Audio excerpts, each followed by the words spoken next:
Hello students, welcome to the lecture series on resource geography. Today I will deliver lecture on economic significance of resource. This is in module 6. Before going to the main topic, I would like to define resource. Every one of you is aware of your resource because what is valuable to you, for example, a smartphone, a wristwatch, your clothing, or any personal belongings, everything you consider resource, whether it is functional or non-functional, you keep it aside, but do not throw it out. You consider, because you consider that a resource. But in resource geography context, everything is not resource. Actually, no object or element is resource until and unless it is functional. That is, functionability of a thing or substance is resource, not the thing. According to E.W. Zimmerman, the famous economist and resource geographer, he defined resource as a thing or a substance is not resource. The functionability of a thing or a substance is resource. For example, you have your smartphone, use your smartphone for different purposes, for surfing different websites, for education, recreation, for games and sports, for many purposes. But all of a sudden, your smartphone slipped from your hands. It gets broken. It is no more functional. Until and unless you repair it, make it functional again. The time span in which it is non-functional, that time it is not a resource, though it is valuable to you because you have spent money for buying that smartphone. Similarly, in nature, land, that is a neutral element. That is not resource according to resource geography definition.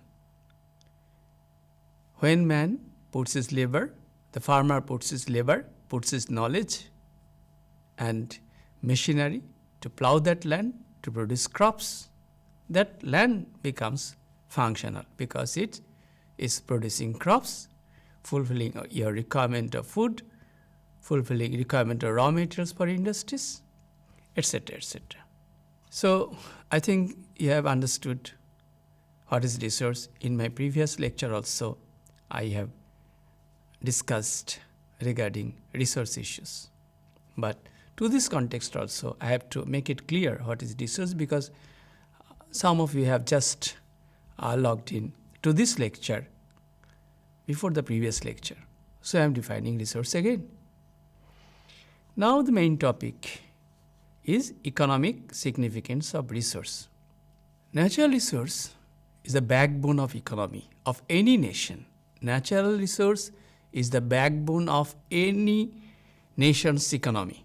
Natural resources like fertile land for agriculture, forest for timber collection and other forest products, water body for fish and other aquatic substances to be usable for resource, grasslands for animal husbandry, mineral resources where mining is activated for extraction of minerals, and related raw material supplies for industries develop economic activities. And a nation's economy is built up on its natural resources. So the economic significance of resource is well understood from it, that a country which is rich in fertile lands, rich in forest, water bodies, minerals, prosper economically. by resource generation. Now, we may classify resource-based economy.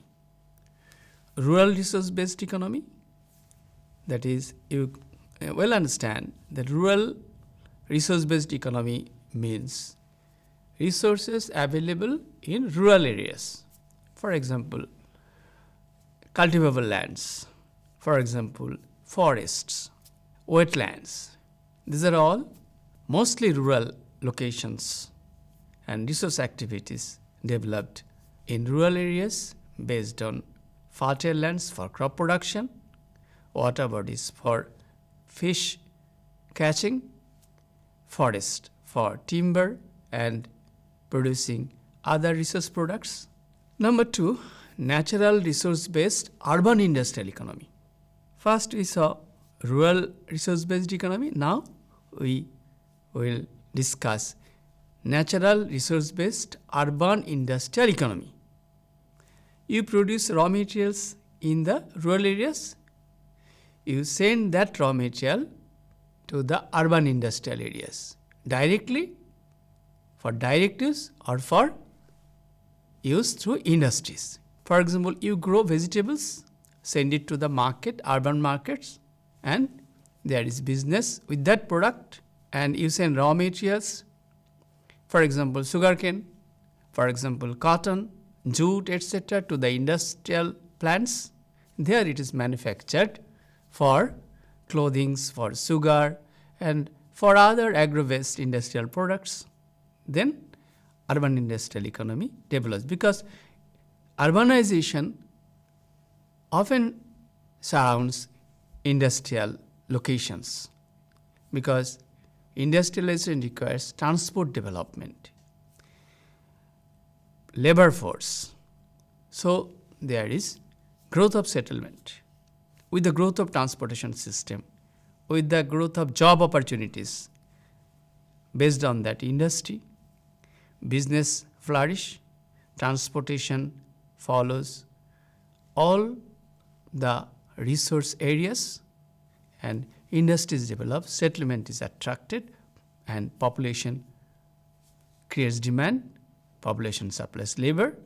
So urban industrial economy is important for any nation's economy. Number 3, tertiary based economy, that is communication, services and municipal services, banking, insurance sector, and transport sectors, transport and communication sectors. All these are required for a country's development, for economic development. These come with the resource activities. It is natural to grow economy based on primary and secondary sectors, which initiates development of tertiary sectors of economy.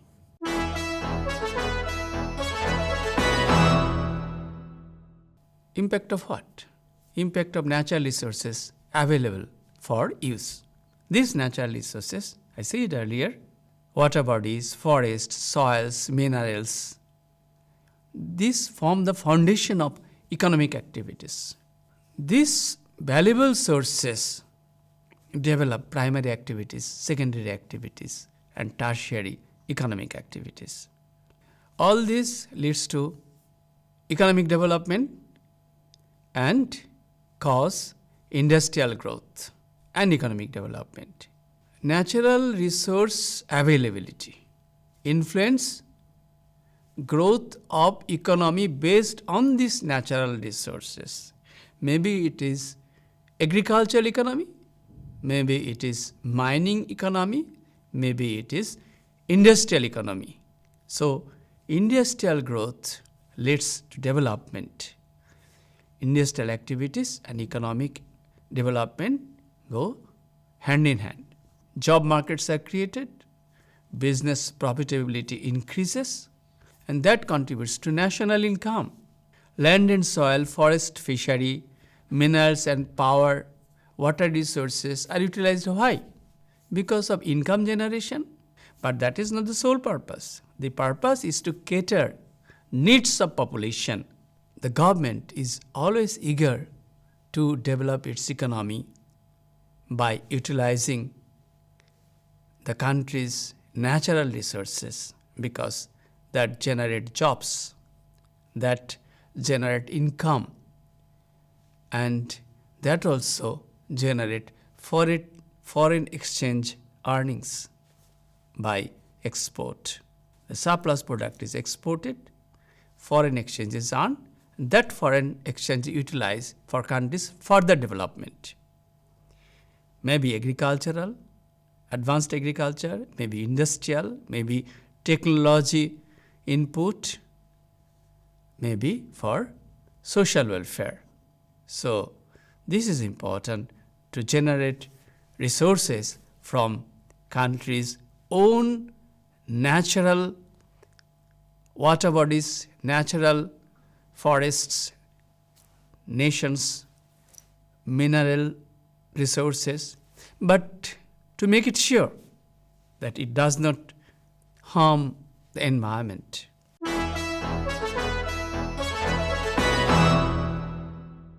So employment generation is important. You all want jobs, na? After completing your academic courses, everyone, if you want to earn, maybe from business, maybe for employment in industry or tertiary sectors. So agriculture alone employs 1/4 of the global workforce, because agriculture is very labor intensive. So majority of rural workforce are there in agriculture. Some are in forestry, some are in fisheries. And mining, agriculture, industry, minerals, water bodies, everywhere where there is resource, there is possibility of employment generation. And those create millions of jobs. If these resources are not extracted, then employment generation would not have been possible. So, for employment generation, resource development is a necessity. Though primary sources employ majority of the workforce, but secondary and tertiary sectors also are important for employment generation, and industrial activities, tertiary activities, these are offering lucrative jobs.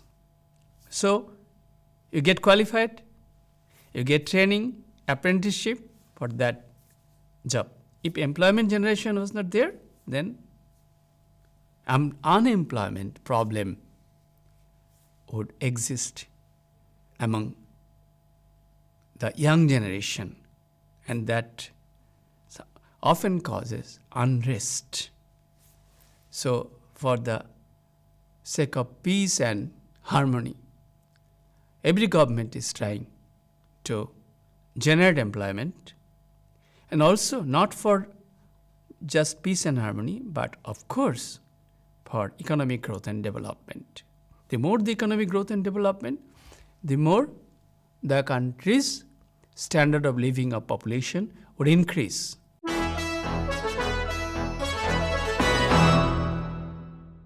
Human capital, that is labor, skill, education, health, innovation, and capacity building are important as human resource, because a person's skill and efficiency makes a better resource.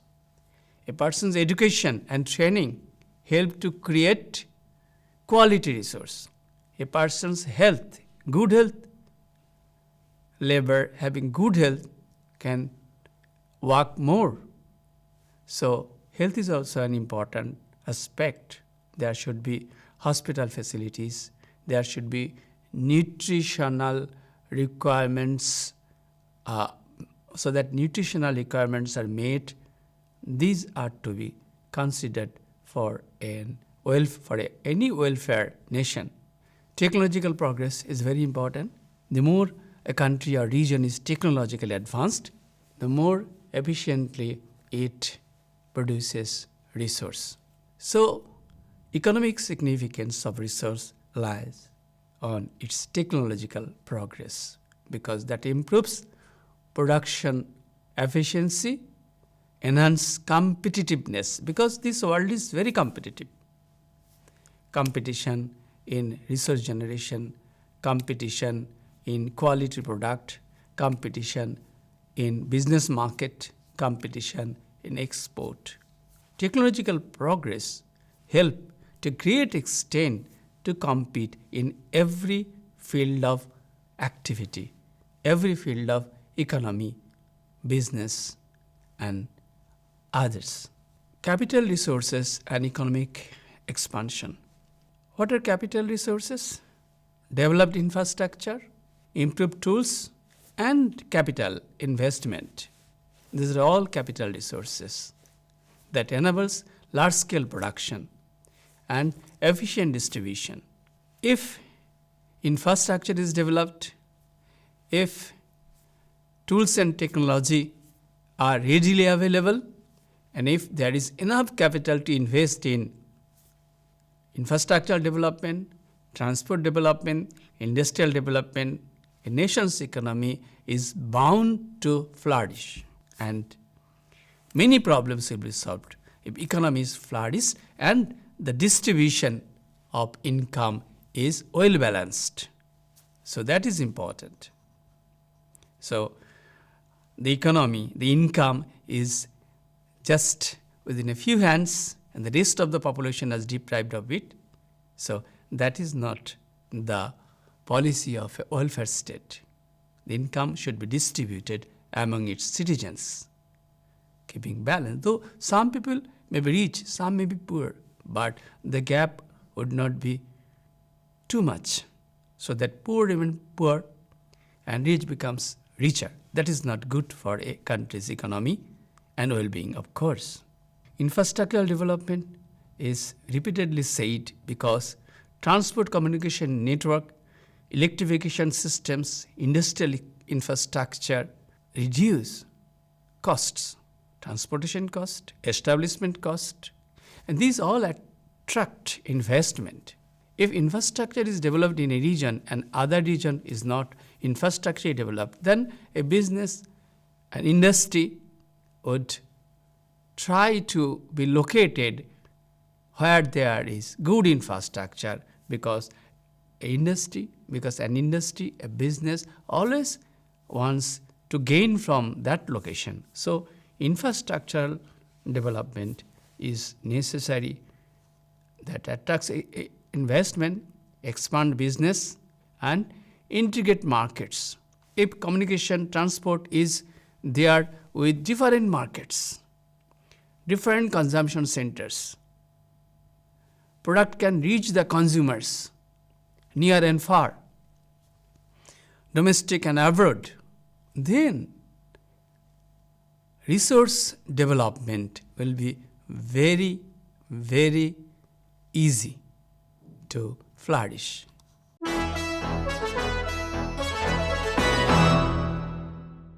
Globalization and resource utilization. Through globalization, the world has come near you. You also can start up a business. Though you do not have capital, but if you have this table and a laptop, you can have a startup business. Why? How? You do not require to employ many people. You alone can do it with the help of your laptop. How? Or even with smartphone. How? Because you are connected to the international market. You can sell your product not only near your residence, but to the whole of India, as well as even to the Western world. Maybe it USA, maybe it Europe. So this is very important, that globalization has drawn the world near your table. So previously, you have to set up a business, employ many workers, and have very much high capital. But low-cost startup has become possible because of globalization.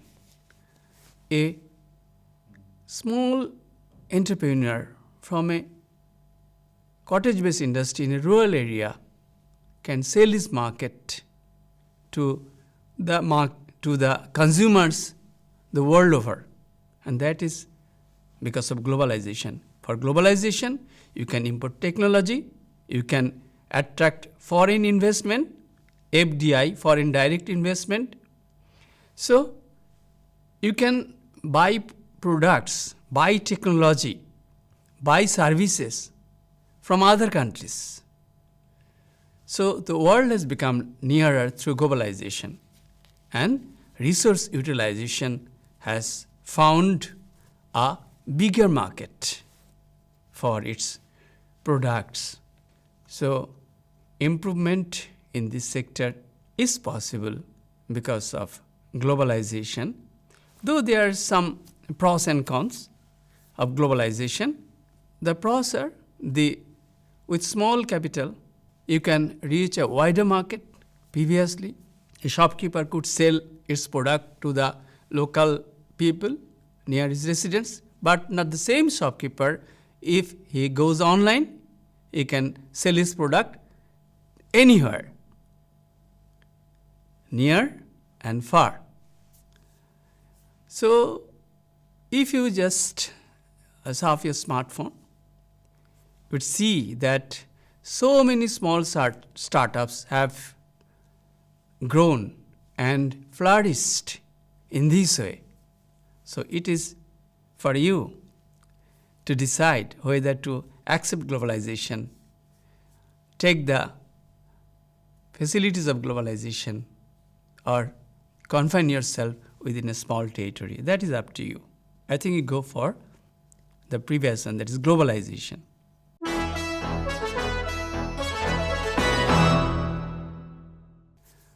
Now, resource conservation and intergenerational equity. What is that? If you are inclined to enjoy more and more, even what you require more than that, you often go to the hotel, you take so much of food, take some, and the rest is wasted. That is an offense because you are wasting resource. Some countries in Europe would fine you if you waste your resource. Though you have given price of it, you will be penalized because you have wasted resource. So don't misuse. Just take what you need everywhere. You are brushing your teeth, opening your tap, water is running down. Washing mouth would take just 1 minute, but water is draining out 5-6 minutes. 10-20 times water is wasted. That is not conservation.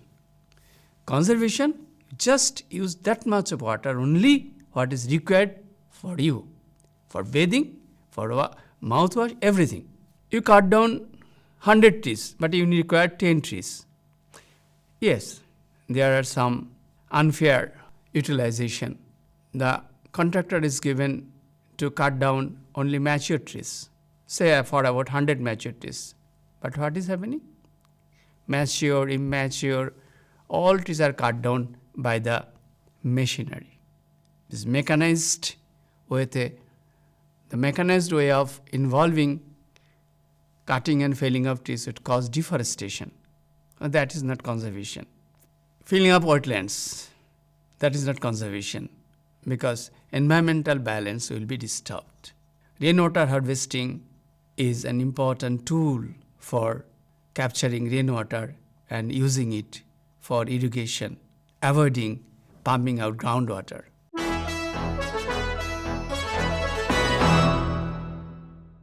So in conclusion, we may say resources are essential for economic development because it provides raw materials, revenue, employment.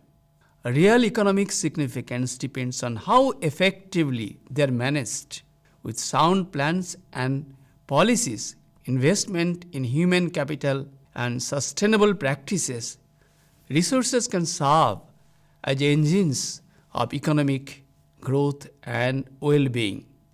So, economic significance resource will be better, greater if you utilize resource